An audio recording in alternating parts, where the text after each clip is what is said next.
Journée mondiale de l'alimentation, on en parle encore avec notre invité de ce soir. Je rappelle que nous recevons sur le plateau le ministre secrétaire d'État à la production et à la transformation agricole, Abakar Ramadan. Monsieur le ministre, une fois de plus, bonsoir. Bonsoir. Monsieur le ministre, le Tchad, à l'instar d'autres pays, a célébré ce 16 octobre la Journée mondiale de l'alimentation. Qu'est-ce qui justifie le choix du thème de cette édition? L'eau, c'est la vie.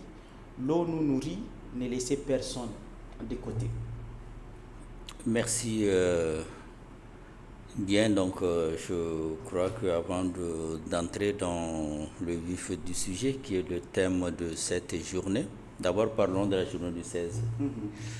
La journée du 16 octobre, c'est la journée qui a vu la création de cette organisation des Nations Unies pour l'alimentation et l'agriculture, qui est la FAO. Cette organisation a été créée le 16 octobre 1945 au Canada. Mais le siège actuel est à Rome. Et à Rome, nous avons presque toutes les organisations concernant la sécurité alimentaire, que ce soit l'OPAM, le FIDA, toutes ces organisations siègent à Rome. Donc ces organisations des Nations Unies qui s'occupent de la sécurité alimentaire au niveau international.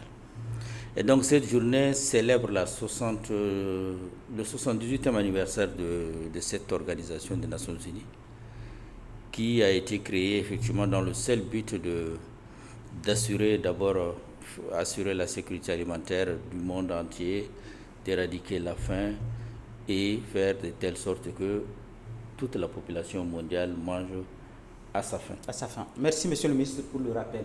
Revenons sur le thème de l'édition 2023. Voilà, donc le thème de cette année est révélateur en lui-même. L'eau, c'est la vie. L'eau nous nourrit, ne laissez personne de côté. La vie même est construite sur l'eau. Déjà, à nous-mêmes, l'humanité, l'homme même, nous, la personne est constituée de plus de 50% d'eau. L'organisme de l'homme, je peux dire plus de 50%. Et donc, sans eau, il n'y a pas vie. Raison pour laquelle il y a un adage qui dit l'eau, c'est la vie. Et donc, pour produire aujourd'hui tous les aliments, on a besoin de l'eau. Et donc, l'enjeu de l'eau est primordial. Aujourd'hui, l'eau est au centre de toutes les préoccupations. Et comme vous le voyez, si aujourd'hui on crie la famine, c'est parce que généralement, souvent, il n'y a pas assez de production. Et donc, s'il n'y a pas assez de production, certainement, il a manqué de l'eau. Et où il y a assez d'eau, à l'exemple, je peux prendre l'exemple de chez nous, il y a quelques années. Un exemple simple, 2021, on n'a pas eu assez d'eau. Et on a eu aussi une production en baisse. La production était estimée à 2,6 millions. Donc le déficit a été estimé à plus de 400 000 tonnes. En 2022, nous avons eu assez d'eau. Il y a eu des inondations partout. Et cette eau encore nous a fait aussi des torts, a envahi plus de 400 000 hectares. Et donc, malgré tout ça, donc, la production de l'année 2022 était meilleure que celle de l'année 2021, qui était à peu près à 22 800 000 tonnes. Or, la prévision pour une bonne année chez nous, on devait tabler pour une production d'à peu près 3 millions de tonnes. À vous entendre, monsieur le ministre, vous voulez dire que l'eau est à la base de tout. C'est ça. Ok, maintenant en lien avec la thématique de cette édition, à quoi consiste l'engagement et le travail concret mené par le gouvernement à travers votre département et la FAO? D'abord, la mission principale du gouvernement, à travers le ministère de la production et de la transformation agricole, c'est d'assurer effectivement au peuple donc une sécurité alimentaire, ça veut dire assurer la sécurité alimentaire de toute la population, donner à tous les Tchadiens à manger. Ça, c'est la mission première. Et comme nous ne travaillons pas seuls dans ce monde, donc le monde est connecté, et donc l'organisme en charge de la sécurité alimentaire au niveau mondial, qui est la FAO, avec qui nous avons des relations très étroites, et que depuis des années, donc cet organisme nous vient en appui, en aide, beaucoup plus en expertise dans le domaine de l'innovation, de la technologie, dans le domaine scientifique. Et jusqu'à aujourd'hui, je crois que c'est un de nos meilleurs partenaires dans le domaine agricole. Ok. Monsieur le ministre, un peu de mots. Qu'en est-il du mécanisme de gestion des eaux permettant la production d'aliments et autres produits agricoles?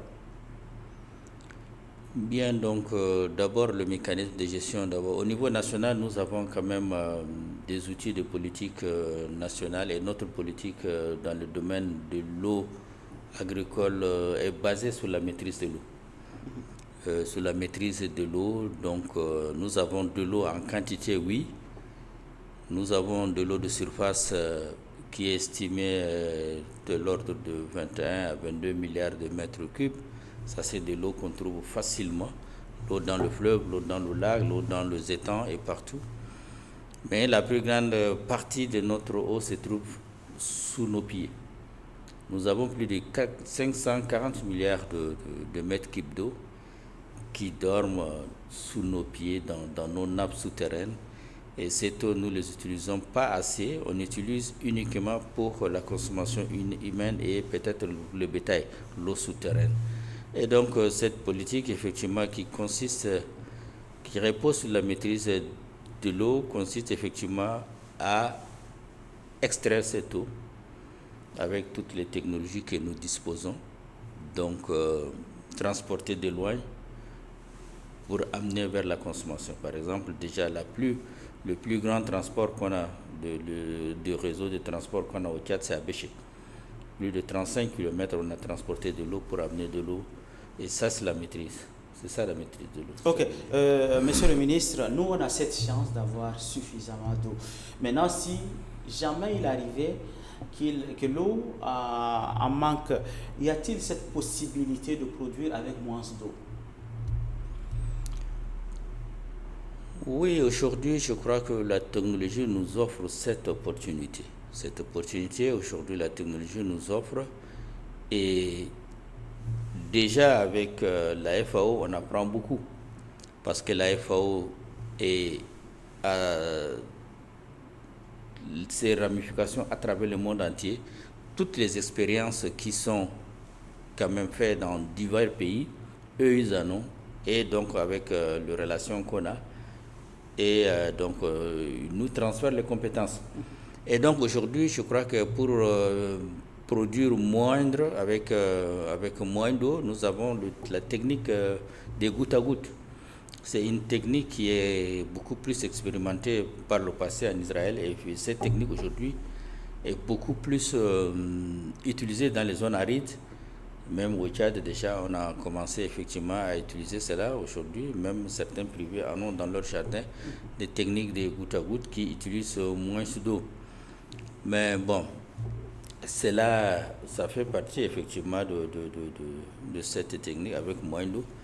Et nous avons quand même, pour vous dire effectivement que chez nous, nous n'avons pas encore utilisé nos eaux pour les besoins d'agriculture. Jusqu'à là, le Tchadien, la plus grande partie de notre production est beaucoup plus produit par l'eau de pluie. Vous voyez, il fallait qu'on attende la saison de pluie pour que tout le monde va au champ, et ainsi de suite. Or, cette habitude dans certains endroits, par exemple dans le désert, il n'y a plus ça. Dans le désert, il ne pleut pas et les gens produisent. Et donc, ils n'ont plus ce réflexe-là. Et ils utilisent l'eau souterraine beaucoup plus, ou l'eau de surface pour produire. Ok. Monsieur le ministre, puisqu'on parle de l'alimentation, est-ce qu'on peut parler de l'alimentation sans parler de l'agriculture? Non. Non. Les deux vont de pair. D'abord, les deux vont de pair. comme ça, vous nous ramenez à l'historique de l'agriculture. Parce que au départ, l'homme l'homme au départ, il vivait de la chasse et de cueillette. Ouais. Mais il y a 10 000 ans que l'homme a commencé à faire de l'agriculture. Et depuis ce temps jusqu'à aujourd'hui, et c'est l'agriculture qui a permis aux gens de se déplacer, de bouger et de manger à leur faim. Parce qu'avant, l'agriculture, c'était la chasse et la cueillette qui guidaient la vie. Mais depuis ce temps, depuis il y a 10 000 ans, depuis que l'homme a commencé à faire de l'agriculture, les habitudes ont changé. Et donc, aujourd'hui, on ne peut pas quand même séparer de l'alimentation aujourd'hui sans l'agriculture. Dans le monde moderne, ce n'est pas possible. Est-ce qu'on peut se permettre de faire un bilan à mi-parcours de la campagne agricole en cours? Un bilan à mi-parcours. Bon, d'abord, la campagne agricole, nous l'avons lancée depuis le mois d'avril passé, la campagne 2023-4, et qui a commencé nous l'avons lancée depuis avril 2004, oui. Et cette campagne, déjà, le bilan, nous le ferons généralement vers le mois de novembre, le bilan de nos campagnes. Mais déjà, quand on a déjà la campagne passée qui nous sert beaucoup plus d'indicateurs, quand même, ou même de références. Et par rapport à cette année, déjà, pour le moment, je ne peux rien dire parce que on ne sait pas qu'est-ce qu'on va avoir. Mais quand même, les seuls constats qu'on a pu voir, c'est que le mois le plus pluvieux du Tchad connu, c'était le mois d'août. Mais cette année, c'est une grande surprise pour beaucoup des agriculteurs. Le mois d'août n'a pas été vraiment pluvieux. On a eu moins de 5 pluies, alors que de notre expérience, moi, de mon expérience vraiment d'hydraulicien, je sais que le mois le plus pluvieux au Tchad, c'est le mois d'août. Et dans toutes nos études qu'on a faites depuis des années, c'est un mois qui totalise à lui seul plus de 40% de la pluie annuelle. Mais cette année, on a moins de 10%. Et ça va jouer sur, effectivement, dans la descente, on peut dire que c'est un petit peu compliqué. Bon, ça va jouer un peu sur la production, mais quand même, il y a eu, à la fin du mois de septembre, nous avons eu quand même quelques pluies qui va peut-être compenser un peu de ces déficits, mais attendons de voir. Mais déjà en août, quand les commerçants ont vu qu'il n'y a plus de pluie, les gens ont commencé à augmenter le prix des denrées, parce que c'est à dessein. Oui, c'est comme ça que ça se fait chaque année. Et pendant cette période, effectivement, le mois d'août, c'est le mois qui détermine vraiment la pluie, qui détermine beaucoup plus la production. S'il y a une bonne ou mauvaise production, c'est le mois d'août qui détermine. On espère que cette année, j'espère que pluies puissent ça va résolver beaucoup de choses. Monsieur le ministre, vous avez peut-être un dernier message à l'endroit des producteurs et bien évidemment les consommateurs. Oui, mon dernier message, c'est beaucoup plus à l'endroit vraiment de tous les acteurs. C'est pas seulement le producteur, mais je crois que vraiment ça nous concerne tous. Parce que aujourd'hui, notre alimentation, quand on parle de l'alimentation, c'est ce qu'on mange tous les jours. Et le message, c'est nous devons produire ce que nous consommons. Ça, il faut que ça soit un peu notre vraiment credo, notre vision effectivement future. On ne peut pas produire des choses qu'on ne consomme pas. On doit produire ce qu'on consomme. Ça, c'est la première des choses. Deuxièmement, on constate effectivement que la production aujourd'hui, il y a quelques années, on avait habitué effectivement le Tchadien, on a introduit la mécanisation agricole. La mécanisation a augmenté un peu quand même la production, parce qu'avant la mécanisation, on produisait dans l'ordre de 2 millions ou pas. Mais cette année, on a vu que Et maintenant, on peut même flirter avec 3 millions de tonnes. C'est déjà bien. Et donc, cette mécanisation qui a été introduite a un peu stimulé la production. Mais on constate effectivement que depuis un certain temps qu'il n'y a plus de machines. Les gens en demandent parce qu'on les a habitués à ça. Et il n'y a plus de machines et les gens n'ont pas aussi le moyen de payer les machines aussi neuves. Donc ça c'est un. Deuxièmement, pour produire, il faut aussi fertiliser le sol, donc il faut des engrais. Ça c'est aujourd'hui, on ne peut pas faire l'agriculture moderne sans engrais. Il faut des engrais. Et il y a aussi, vous savez, quand vous produisez, il y a plein d'ennemis de culture. Ça aussi, aujourd'hui, il faut utiliser beaucoup plus je ne sais pas, bon, donc de pesticides, il y a beaucoup de trucs qu'il faut utiliser pour vraiment maximiser la production. Et donc c'est de cette manière effectivement qu'il faut faire. Et donc ça aussi, c'est des choses qu'il faut aussi faire. Et qu'on a aussi constaté autre chose, c'est que la consommation de tchadien a changé.